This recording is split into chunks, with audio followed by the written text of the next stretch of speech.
Samarambham Shankaracharya Madhyamam Asmadacharya-Paryantam Vande Guru Paramparam Shrutismriti Puranam Alayam Karunalayam Namah Bhagavadpadam Shankaram Lokashankaram Shankaram Shankaracharya Keshavam Badarayanam Sutra Bhashyakritau Vande Bhagavantau Punah Punah Ishvaro Gururatmeti Murti Veda Vibhagine Vyomavatyaptadehaya Dakshinamurtaye Namaha Ukarasvandhakaro ve ukarasthannivartaka Anandakara nirodhitva Guru Vidyabhidiyate Om Sahana Vavatu Sahana Munaktu Sahaviryam Karavavahe Tejasvinavaditamastu ma vidvishavahe Om Shanti Shanti Shanti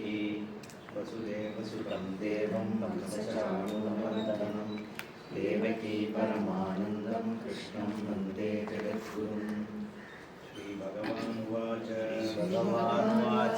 Prashantatma Vigatabihi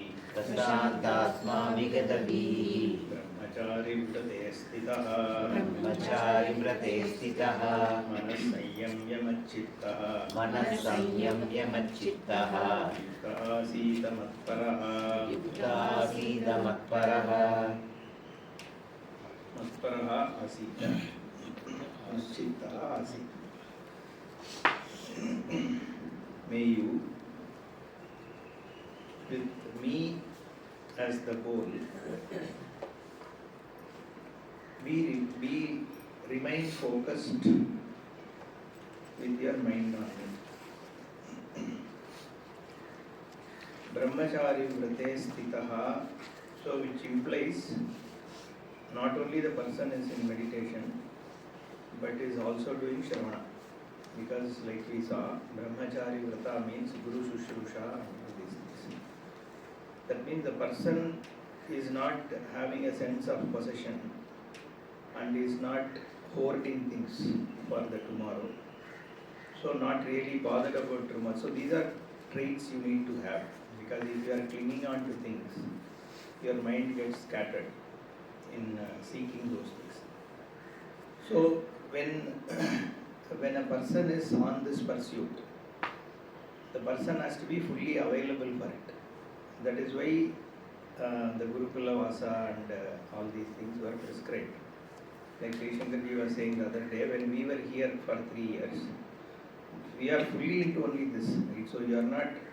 So Swamiji made sure that we don't worry about food things and stuff like that. So all those things are taken care of. There was no internet or TV those days, not even newspapers. There was something in the library, but that's all. Okay. So that means you are fully available for this knowledge. So Brahmachari Vrate Stitaha implies that you are available, you are doing all that is needed to make sure you gain this jnana. And the whole thing is Matparatvam. So for you the ultimate goal is to reach Bhagavan. So by ultimate goal doesn't mean you have some interim other goals and then finally after retirement I come to Bhagavan. That's not what it is. Whatever you are doing, that activity's intent is Bhagavan. Even when you are cooking so that you gain Bhagavan, right? When you are reading so that you gain Bhagavan. So when you are talking, so Pashyan, Sprinvan, Sprishan, Jigran, all that Bhagavan says. Whatever you are doing, in that you are doing it with the purpose of gaining Bhagavan, right? That's why when finally in the next verse he says, Matsantam Shanti Madhigacchati. What kind of Shanti are we talking about? There are 3 types of Shanti. One is Yogaha Chittavritti Nirodha, you reduce your mental activity and gain some Shanti. But that is a dull Shanti, right? So that is one level of Shanti which is okay. That is what most of these meditations and Kriyas are trying to achieve. The next kind of Shanti is you psychologically create a distance between what actually concerns you by whatever we were trying to do in the meditation and all that, right? So that creating that inner space, you are creating another Shanti. So that is a slightly better Shanti. But this Shanti, what we are talking, what Shastra is saying is irrespective of what you are doing, right? You are Shanta. That is because wherever the mind goes, you know Bhagavan is there. So that's why in Brihadaranyaka it says, Dhyayati iva lelayati iva. So whether you are doing dhyana, that is Bhagavan.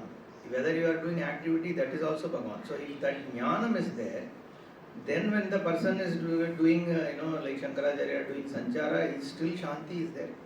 Because your Surupa itself is Shanta. You don't need a separate activity for becoming Shanta. So therefore, this whole pursuit and the availability and what you do also, you should keep that in pursuit. And see, once you gain jnanam, everything becomes Shanti. But until you gain jnanam, the pursuit is whatever you do it with this as the intent. Therefore, the Matparatvam is very important. So the Bhagavan is Parapari. That is all. That is because you have seen everything else. What else is going to make you happy in the life? So you have already done pariksha. So therefore, just drop all of that, right? Mentally, not see what you can circumstantially drop is up to each one of us. It depends on the situation. So it is not necessary that you have to run away from family or all that. That is not what you are saying. But in your mind, you can drop. No? You can still be caring for people. But from your side, you can drop any hold on those things. So keep Bhagavan as your pursuit. That's what here he says. And what is this Mat? Bhagavan is what we saw yesterday, right? So Ishvara, we can look at in two aspects, Saguna and Nirguna. So for people who are still pursuing this jnanam and don't have enough clarity, you do it as Saguna Upasana. But if you have reasonable Shravanam done and you can pick up any Vedanta Vakya and contemplate on it, that is what is proposed here. Okay? So both dhyanams are spoken about, and accordingly you look at Ishvara. Ishvara as whether it's a Saguna Ishvara or is a Nirgunam Param Brahma. Okay, next one. Yunjannevam sadatmanam yogi niyatamaanasaha shantim nirvana paramam matsamstamati gacchati. Evam, in this manner, sada atmanam yunjanne niyatamaanasaha yogi nirvana paramam matsamstam shantim adhigacchati. So in this manner, sada, always, all the time, perennially, atmanam yunjanne, connecting the mind, linking the mind to the Swarupa, and niyatamaanasaha. Okay, niyatam manaha is here. Okay, so the one having gained mastery over the mind, senses included, yogi, that kind of a yogi, nirvana paramam matsamstam. Okay, nirvana is actually moksha. Okay, in fact, Bhashikara gives a definition of nirvana paramam. Nirvanam, not here, I don't know, somewhere I have seen this nirvana also he has given a vyupati. I will tell later. Here he just directly says nirvana paramam, nirvanam mokshaha, tat paramanishta isyaha. So nirvana paramam, that kind of the moksha para, mat samstam, that which is centered on me, shantim adhigacchati, that shanti is gained by that person. We already discussed what is shanti. Okay. The sada is what we were talking, right? So sada means whenever you have time, the time is dedicated for Bhagavan. Okay. Because here the person is not already jnani, so we can't say Pashyan Sprishan Jigran is already in this thing, right? So when you are doing some activity, let's say you are not able to focus on Bhagavan, that is fine. But whenever you have time, so that is how we look at this sada. If you can take sada as absolutely all the time I am thinking of Bhagavan, nothing like it. If you are not able to do, whenever you get time, you focus on Bhagavan only, because that becomes your pursuit. Okay. Evam yunjanne. Okay. Evam means in this manner. In this manner is all that was spoken about, right? Samam kaya shiro grivam shujav deshe pratishtapya shailajina kushottaram. Everything that he described in this manner, evam yunjanne, in yoga means to connect or to get together, right? So basically connecting your mind to this, okay. So the connection, how does it happen? Through Shabda only it happens, okay. So because you are talking contemplation.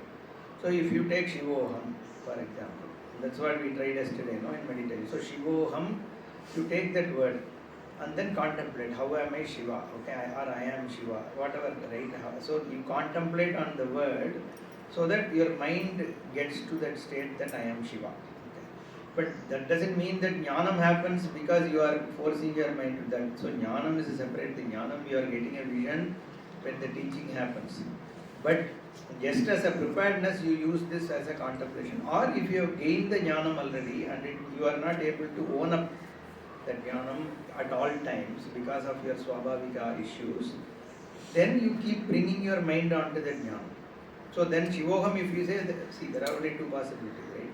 When I say Shivoham, either I understand what it means, or I have only heard it, like Brahman. Brahman means initially you think it is like Ganesha and Krishna, there is one more, okay? Then if that is how then your Shivoham is just a practice, right? That's all. But you have understood that it is that which cannot be objectified and Swarupa and all that. Then when you say Shivoham, automatically your mind comes to that knowledge that you have gained. So you keep the mind on the same thing, okay, over time.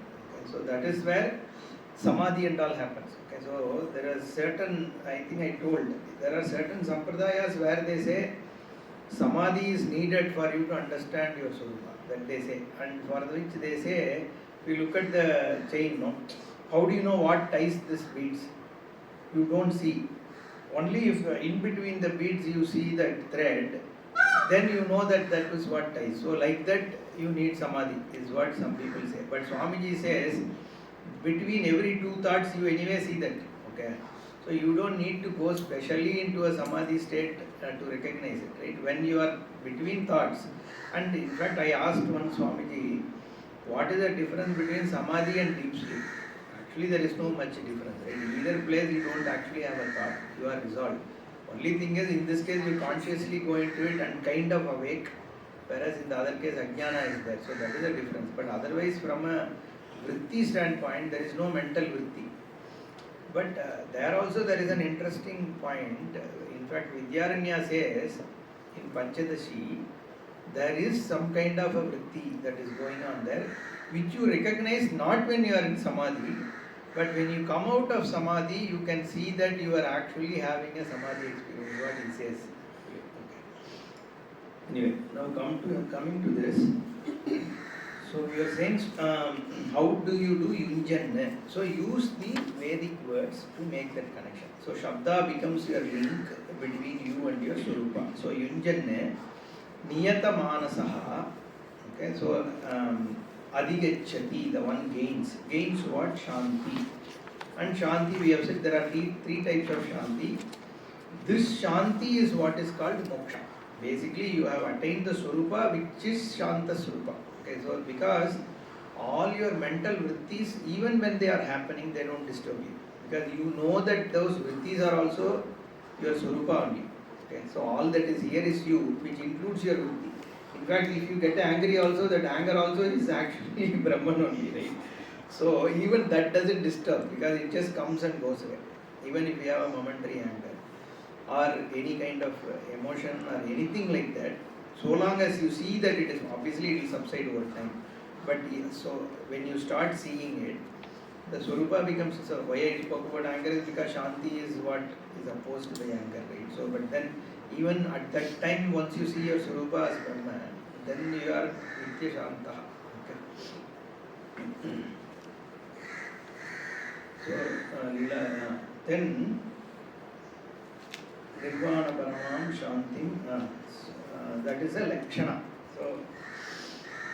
So it is Atma Lakshana. So Swamiji says Shanti is a Lakshana for Atma Swarupa itself. The Swarupa itself is Shanta because it is Sarvavyapi. It is and it is devoid of all vritti. So it is Nischala, Nirguna, all that. So that means Shanti, if you see all these words, every one word, right, if you really look at the meaning of that word, it will go and end up only in Brahman. Okay. Swamiji used to say every single word. So this in Sahasranama, let's take. Sahasranama typically has two types of words. One of them will be guna describing words, right? The other set of namas will be Swarupa, like Vishwam. So if you look at Vishwam, so that which is all pervasive, again that will resolve into what? Brahman only. Then Vishnu, Vyapnoti iti Vishnu, and what pervades, right? So we will say space pervades, but then space is also pervaded by your Swarupa only, because in deep sleep there is no space, right? In waken there is space, but then you are already there before the space is there. So the space is anyway dependent on you, like we have already seen. Without the perceiver there is no space. So now then Vyapnoti, what Vyapnoti? Vyapnoti comes, resolves to Brahman only. Then Vishwam, Vishnu, Vashatkarha is a guna, right? Vishwam, Vishnu, Vashatkaro, Bhuta, Bhavya, Bhavat, Prabhu. So past, present and future, who is the Prabhu? Brahma only again. Because it is, we have already said Bhuta, Bhavya are actually Bhavat only. So the present only is the reality of Bhuta and Bhavishyat.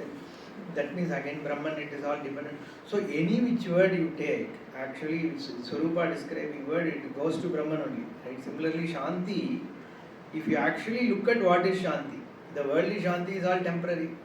The only permanent Shanti is the Sarvavyapi, because there is nothing else to disturb it. Okay, Udaramantaram Kurute Atatasya Vayam Bhavati. So anything which is there other than it can only disturb it. But here all that is there is Brahman. It is like a full ocean, right? Or the pot that is full. So there is nothing else to disturb it there. So therefore, if you take Shanti, it is Brahman.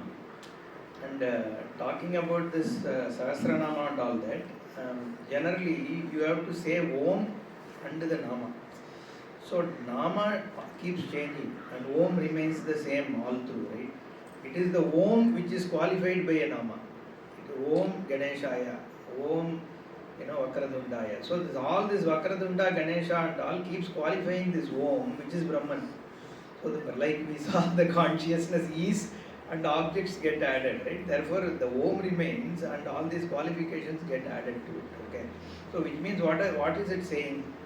Irrespective of what attributes which are there, all that is there is only Om.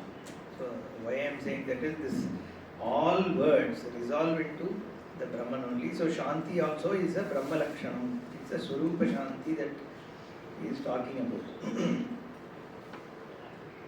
So Yunjan connecting one to this Swarupa Sada all the time. Yogi Niyata Manasaha, having a control over on one's mind and body. Nirvana Paramam Shantim, and that Shanti is Matsamstha. Okay. So rooted in Bhagavan. Bhagavan is the Shanti, and that is your own Swarupa. Okay. Matsamstham, okay, Shantim Adhikachati. So that is your Lakshya for this whole Dhyana. Natyashnatastu yogosti, Natyashnatastu yogosti, Nachaikantamanashnataha, Nachati swapnashilasya, Jagrato naiva charjuna. Idanim, an introduction by Shankara will see, Yoginaha Aharadi Niyamaha Uchyate. Okay. So all the other things, these are very simple, you can quickly skim through these. So he is talking about some other niyamas which the person has to keep. Okay.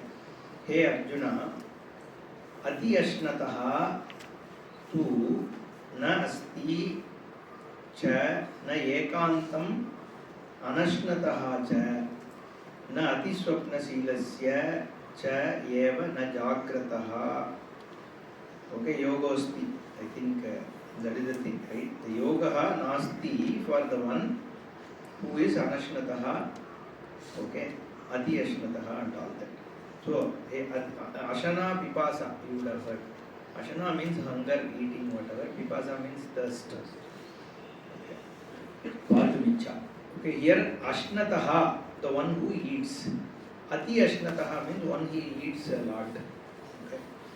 Then Ekantam anashnataha, who doesn't eat at all, every day is Ekadashi, right? Now for those people, na yogaha asti, for that person meditation is not easily possible. Yeah, we know that, right? So it is fairly straightforward. There should be a balance. Na atiswapna silasya, the one who sleeps a lot. Okay, na swapna here means sleeping. Okay, not swapna itself. Similarly, na jagrataha eva, the one who always remains awake. So you need to have a balance. So it depends on, so how much you have to sleep is up to you, right? And how much, so it's not, it doesn't directly say sleep 6.5 hours or something, okay? It says whatever is needed for you, you do that, right? So, let's see what Shankaracharya says. He quotes some Shruti also here. He says, Yeduhava Atma Sammitam Annam Tadavati Tanna Hinasti Yad Bhuyaha Hinasti Tad Yad Kaniyaha Na Tadavati. Okay, that is a Shruti. Veda Vakya itself it says Bhagavan doesn't protect one who eats more or eats less. Okay, and he quotes some Ayurveda kind of statement. He says Ardham Ashanasya Savyanjanasya Tritiyam Udakasya tu Vayoho Sancharanartham tu Chaturtham Avaseshayet. How one should eat. Okay, there is a shloka. He says Ardham Ashanasya. Half of your stomach has to be filled with food. Okay. Tritiyam Udakasya tu. 1/4 of your stomach should be filled with water. And then Vayoho Sancharanartham Chaturtham. So the 1/4 you leave it for air circulation. Okay, so but how to find out whether it is half or not, we don't know. But we have to figure that out. But he says like keep half filled and drink water. And they say in between eating also you shouldn't drink water, right? At the end of eating only you have to. So anyway, so the point is keep a balance so that they don't disturb you. Okay. And in fact later in one of the chapters Bhagavan is going to talk about what kind of food to eat. That is where the Satvika food, Rajasa food, Tamasa food, he also says the food which was cooked yesterday you shouldn't eat today. Okay, all that also, from there only I think lot of our samskaras have come, right? Payed and all that. Okay. Okay. Sleep also, we know, we don't have to talk about it, we'll move. Okay. So basically it is to keep a balance so that you are not disturbed. So do whatever is necessary. Don't see overdoing anything is a problem. The Yukta next verse is going to talk about Yukta Ahara Viharasya, right?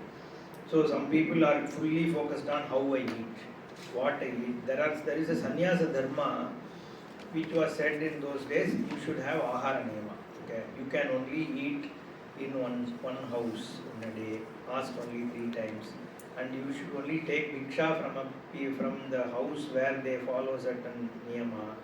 So Swamiji used to say in those days it was possible. You know Agrahara means who lives there. And he used to say today if you go, one house is Subramanyam, next house is Peter, then Abdul Samad, the 4th house is again some Narayanan, right? So you don't know where to go and ask. So it becomes a problem, right? So then these people, he says, in fact, he said almost 30 years back, if you want to verbatim I can tell, he says if you exactly want to understand it, go to one of these mutts. Kanchimat and all, there are many sadhus who are there. The biggest problem for them is how to get the next day's food. So if you are focused on this, then where is going to be your nishtha? See, we can empathize with them. Again, the problem is society has changed. It is not that they are at fault, right? But then what to do? So we need to adapt to today's world because you have to keep the lakshya in mind, right? So if you over focus on what to eat, how to eat, it's a problem. But you need to make sure you eat a sattvika food. Okay, so even having these ashrams and all that, right? Some people will say, why are these days sadhus having ashram? 70 years back, Paramacharya only walked and had. Time has changed, right? You can't today live like him. So you need certain, in today's context, you need a certain protection so that you can focus on this Brahma Vidya. So we should also really look at practicality, right? You can't just, because this you will find, most of these people will talk like that. Why is he traveling in aeroplane? And Paramacharya only walked by foot. In his days he did, right? If maybe Paramacharya was there today, he may have also gone by flight only. Who knows? Right? It's all contextual. So we need to find out what is the situation and then focus on Brahman. So that's why Swamiji used to say, spirit is important. Forms can change. Okay, that day, whatever is the spirit of Bhagavad Gita has to be retained, and the forms. Then the question is, who is qualified enough to change the form? So are you giving a freedom to do whatever you want? So that's why there also Shastra says, Yukta Ayuktaha Aluksha Dharmakamasyu. So whoever is there at that time as the great people, may you seek their interpretation, take it from them. And yatade tatra varte tatadeshu varte taha, there is a Shrutivakya itself is there. However they conduct themselves, however they advise you, you follow that way. Okay. So we need to do that because things are changing, right? Society is changing. Yuktahara viharasya yuktacheshtasya karmasu yuktaswapnavabodhasya yogo bhavati dukkha yogaha dukkha bhavati. Okay, first let's see Anvaya. So yukta ahara viharasya karmasu yukta cheshtasya, okay, karmasu yukta cheshtasya yukta swapna avabodhasya dukkha yogaha bhavati. Okay, for the one who is moderate in terms of ahara and vihara, okay, and karmasu yukta cheshtasya, one who has moderate effort towards the things that the person has to do, yukta swapna avabodhasya, so who is moderate in terms of sleeping and waking, dukkha bhavati yogaha.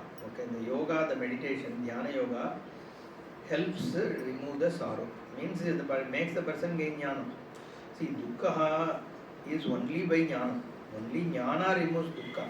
Meditation doesn't remove dukkha. Okay.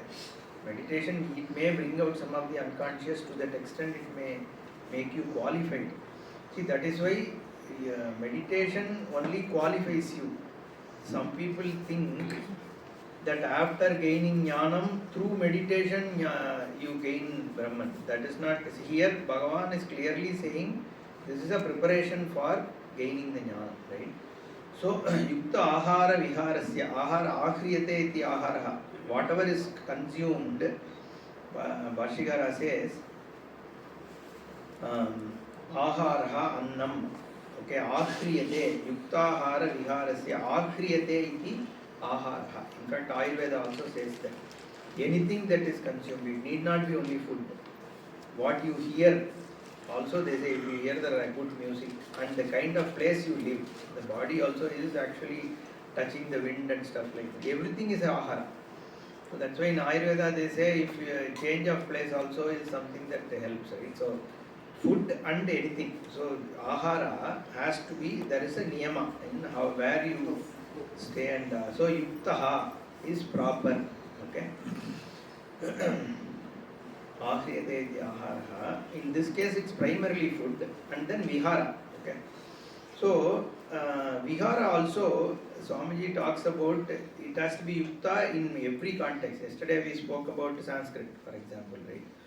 You can, Sanskrit you need enough to understand Shastra and to be able to, but if you go into Panini, that is itself is a ocean, right? Similarly asana, yoga and all, again people spend so much in getting your body. So Shariram Adav Kalu Dharma Sadhanam. So without a good body and mind, you cannot do any sadhana. If the body disturbs you, then it's so to that extent we need to keep it healthy. But then if you overindulge, every day your mind is only about how to keep me fit, right? That is an obsession these days. Okay, what to eat. My daughter does, so every day she calculates 650 calories, something she will say. So I have taken this much thing, so today I am not going to eat dinner. So your mind, anything you take, immediately look at calorie, right? So it becomes an obsession. So at least if you, so then again another thing is, today I haven't done exercise, only 45 minutes. How many steps I have walked today, right? So becomes It's okay, good to have, but it becomes an obsession to the extent that every day you are only taking. It's like Swamiji used to say again, this breathing. Okay, so there is a belief that when you are born, so many breaths has been given to you. Okay, like so 1,500,000 or something. So this person slowly breathes, so that so he or she can live more. Okay, so then Swamiji, it's good. He said 10 years. So Swamiji says, if I ask him, what did you do in 10 years?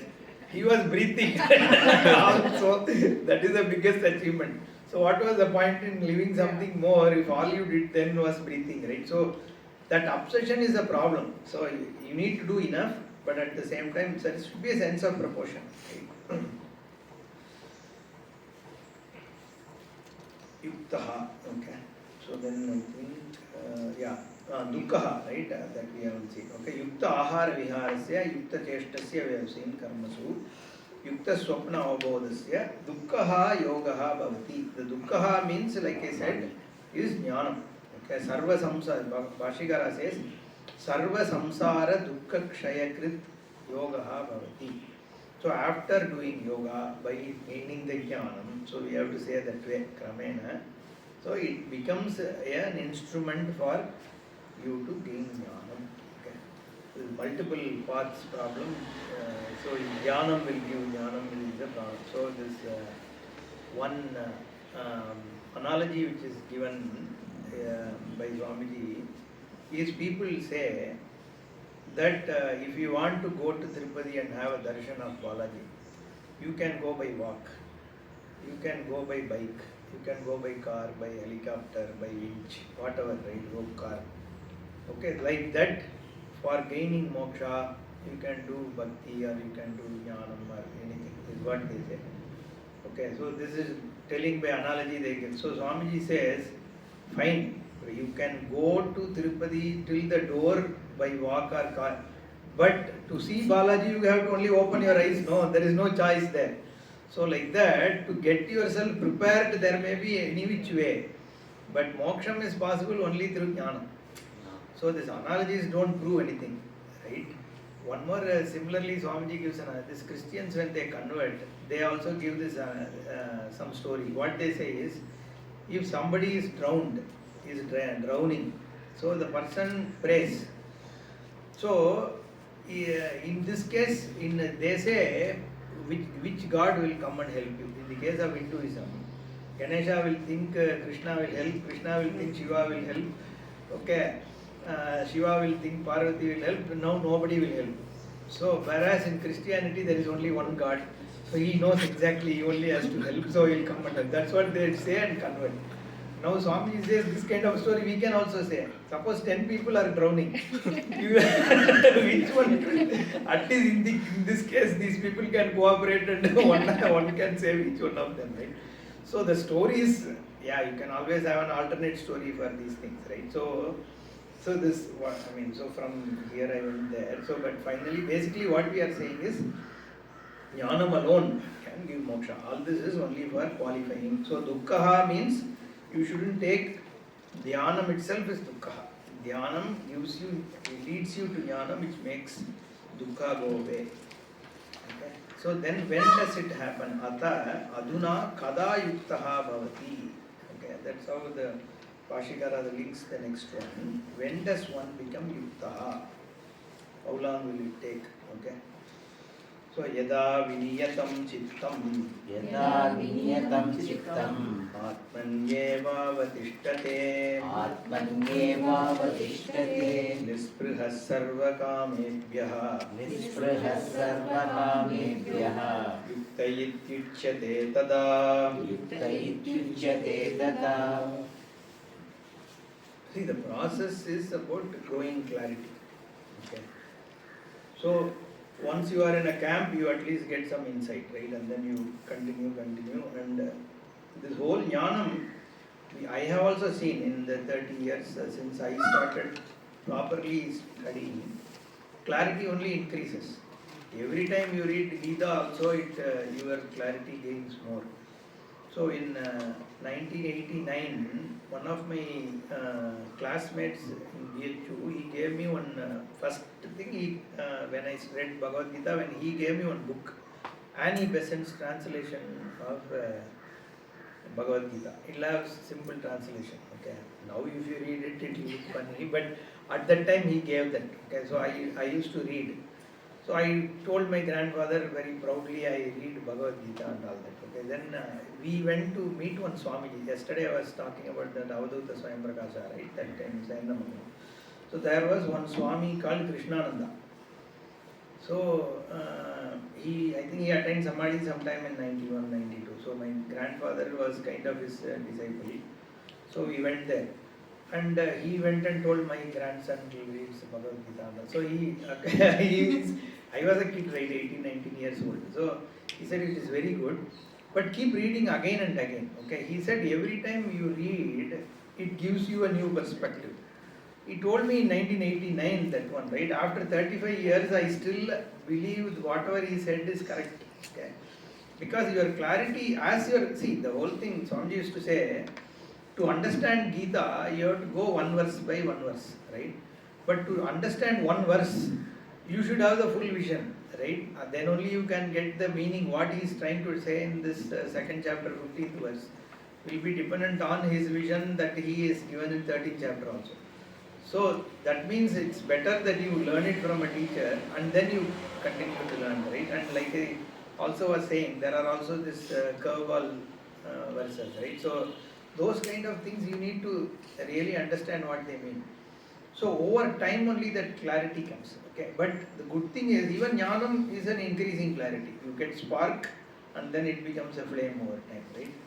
But the good thing is, since it is about you, it is all through an enjoyment. It's not like you are, watching some Shah Rukh Khan movie and the door is locked, right? So it's not like you want to get out of it. You are enjoying the whole thing as you go through the process, right? But it is an increasing clarity. So yada, so when does it actually happen, right? Yada, when yada viniyatam chittam atmani eva avatishtade tada sarva kamebhyaha nisprihaha yuktaha iti uchyate. Okay. Yada, when chittam viniyatam.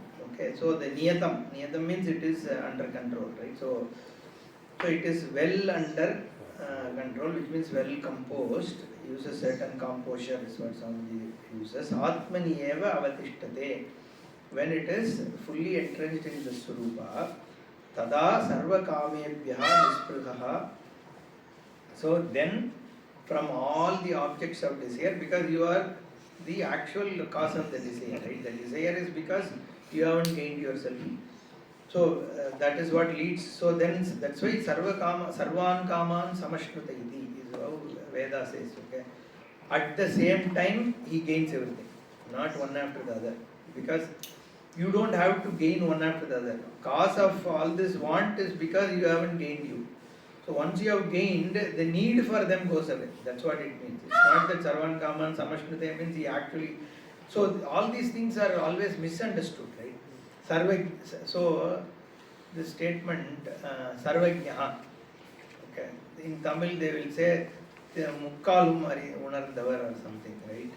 So then when you go to some Swami, people will think he already knows that on the way I had the idli for the breakfast, right? So that kind of a thing, right? How much can a person know? See, suppose even if he knows that you have eaten idli, that idli is fine. But who lived in Moscow 433 years ago, you ask, will he say? Nobody can say, right? So that kind of upadhi you don't have. Jnani means the truth of Trikala is understood by him or her. Okay, that's all. Only the Ishvara Upadhi can know all that happened at all points in time. Jiva Upadhi cannot. But what is the reality of time? What is the reality of 3 points in time? What is the reality of all the objects which are there? Is known. That's what it means. Now we shouldn't, what I was trying to say is all these things, there is a mysticism which gets attached to it. Okay. Atmaniyeva avatishtade tada sarva kamebhyaha nisprihaha yukta iti uchyate, that kind of person is called as yuktaha, because once he has gained jnana. Okay. Viniyatam Bhashikara says ekagrata. Okay. Yada viniyatam chittam visheshena niyatam. Okay. Sanyatam ekagratam apannam. Okay. So it is one pointedness is what is called by this word viniyatam. Okay. Niyatam means single pointedness. Bahya chintam atmani eva kevale avatishtade. Okay, so hitva bahya chintam. So leaving all the external worries, the person is focused on Swarupa only. Again, this inside outside and all, see this inside outside also is a problem. Again, because we think Atma is inside, means physically we look at inside. See, what is this inside and outside we have to understand. Veshti and Samashti. Look at it. This is Veshti and this is Samashti, right? This is part of Samashti. But Veshti also is part of Samashti. Do you separately cognize Veshti and separately cognize Samashti, or you together cognize Veshti and Samashti? Always Veshti and Samashti is cognized together only. Okay, whenever you are cognizing your body, you are also cognizing something which is a non-body also, right? Which means this inside we think is inside the body, right? But the body and the samashti are together seen. Okay, so the whole perception happens at the same time for Veshti and Samashti. So the what is inside is in this perception, what is the underlying thing which gets you the perception is what we are talking about inside and outside, not inside this body, because this body also is same as outside for me. It is only a standpoint. With reference to the skin, I call this as outside. With reference to skin, I call something as inside. But both are outside my perception, right? So I am perceiving all these things at once. Okay, so the inside there is means in the perception, whatever is the content of my perception is what we call as inside. That's why you shouldn't think of a microscope to look at Atma, right? Guha nihitatvam means there is people, literally if you listen to this Christian Sridhar and all, they'll say there is one inverted lotus inside your heart. Within that there is a small, I heard him, that's why I'm saying, there is a small atom kind of thing which is called Atma and all. They literally take, because Guha nihitatvam is there. And for people who don't believe in the Sarvavyapi Nirgunam Brahma, they literally take it. Once they literally take, they think it is something, the Atma, because when I say I put my hand here and say, that means that is where the Atma is. And that Atma is inside. That's how they think, because Guhani Tattvam is there. But like I said, this is also outside only. This is outside my cognition. Right? In the sense, I mean, it is part of my cognition, but it is outside. So whatever is the reality of this table, same is for this body, because this is also an object of consciousness for me. This is also an object of consciousness. Only thing I have a special relationship with this because this comes along wherever my cognition goes, right? But other than that, so this is whatever. So Shankaracharya says, whatever you call is as this cannot be me. That is how Brahma Sutra starts, right? Yushmadasmat pratyaya gocharayoho vishaya vishayinoho. So Vishaya and Vishayi cannot be, can have only opposites, like light and darkness. He says, so they are totally opposite. Whatever is seen as this cognition cannot be an I cognition. But then we say this is my, right, showing the body. So that means there is a confusion is what he says, right? So to me, this is an object of my awareness. The content of that awareness is me. Okay, whatever comes into my awareness is not me. So which means Veshti and Samashti have same level of reality for me. Okay. So then the Guha Nihitatvam is in the cognition, whatever is hidden, because you don't see it as an object, right? But then it exists all the time in every cognition, right? Without it there is no cognition. So this Purnamada Purnamidam, Purnamadaha Purnamidam.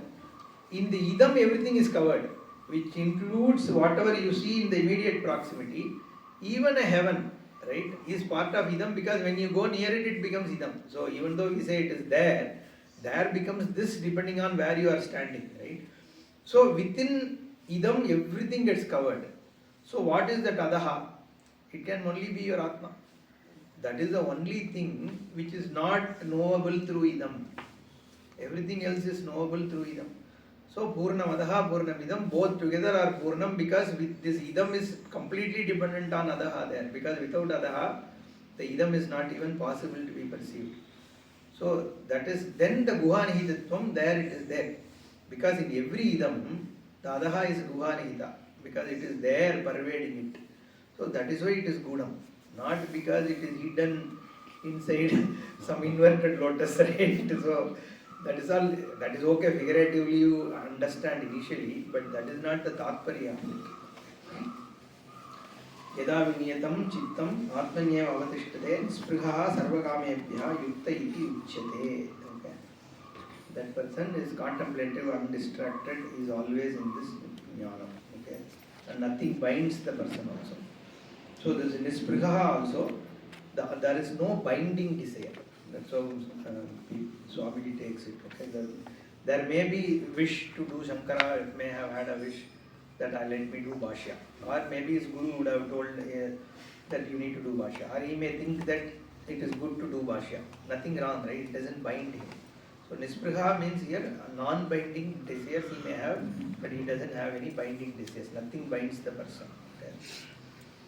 Tasya yoginaha samahitam yat chittam tasya upama uchyate. How does that kind of yogi's mind, how is it? Okay, an example is given. Upama.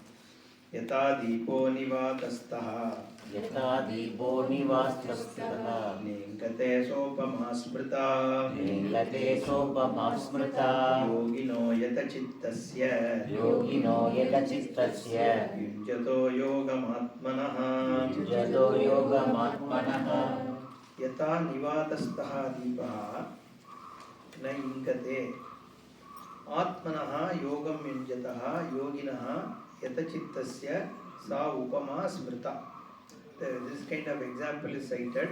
How should the person's meditation be technically? Okay. Yata, just like nivatastaha, vata means wind, nivata means absence of wind.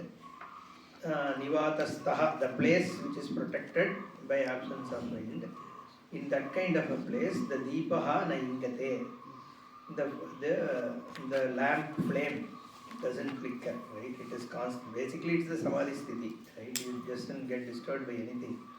So, atmanaha yogam, okay, the contemplation on the self, yunjataha, the one who is connected, collected in that kind of nishta.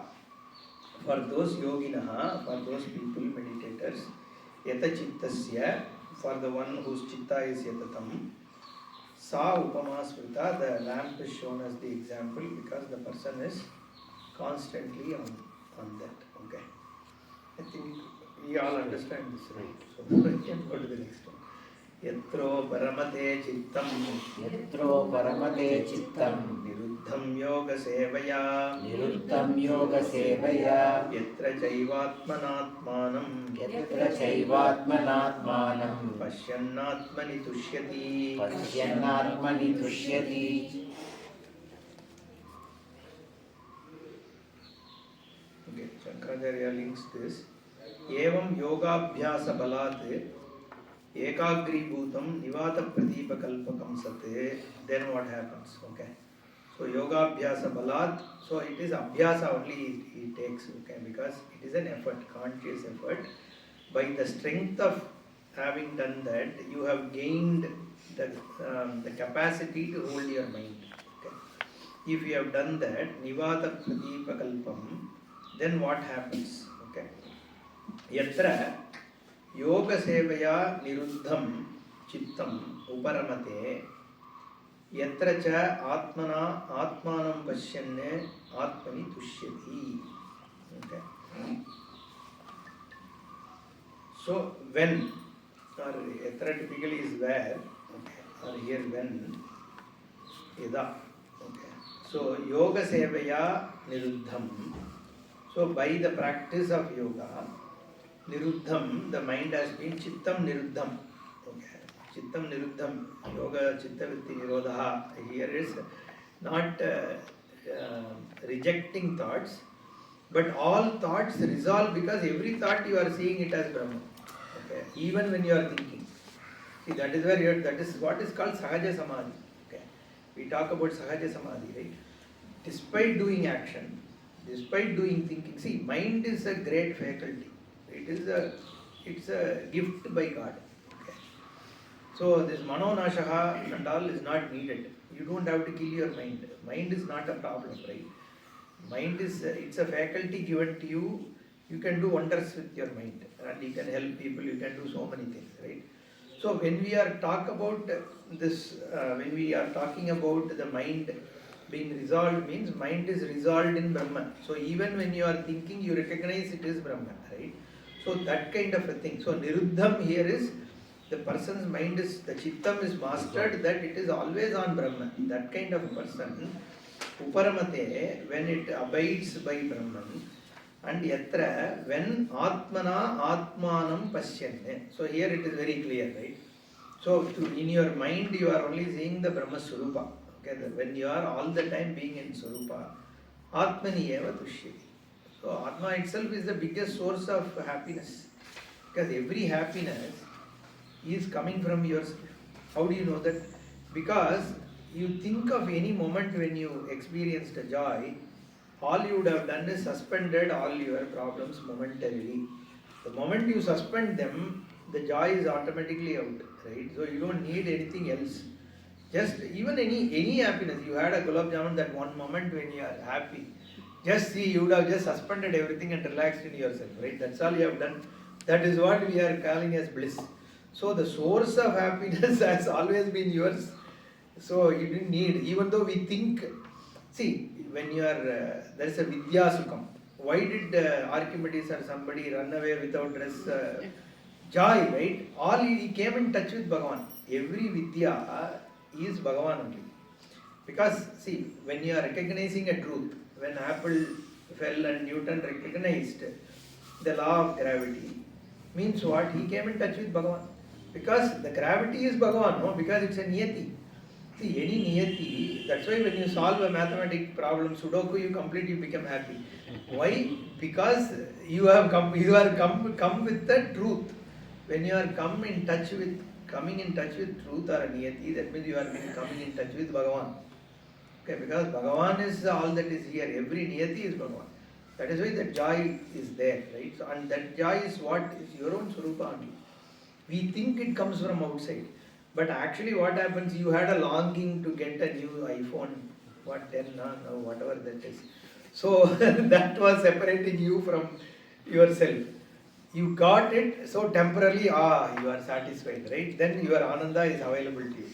Then again iPhone 11 comes, that Ananda is gone, right? So technically, you are the source of, so that's why Atmaniyeva, so once that longing is gone with anything, Atmaniyeva tushyati, the person rests in oneself. Despite thinking, despite using iPhone, the person is happy. That's what it is, right? You don't have to get rid of anything. That's why Jnana Karma Sannyasa, Bhagavan says. You just drop everything, your Kartrutvam is dropped, Karma is automatically dropped, even if you are doing action. If your Bhoktrutvam is dropped, your seeking is already gone. So even if you eat gulab jamun, it tastes good, still it is fine, right? If you gain jnana, bhoktrutvam is gone, right? That doesn't mean that you shouldn't do anything like that. Don't be bound by it. Okay? That is this jnana. And that once it comes, then you are free.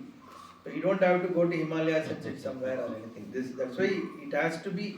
In fact, Swamiji says today everybody should be exposed to this jnana, right? See, there were days when it was considered rahasyam, guhyam and all that.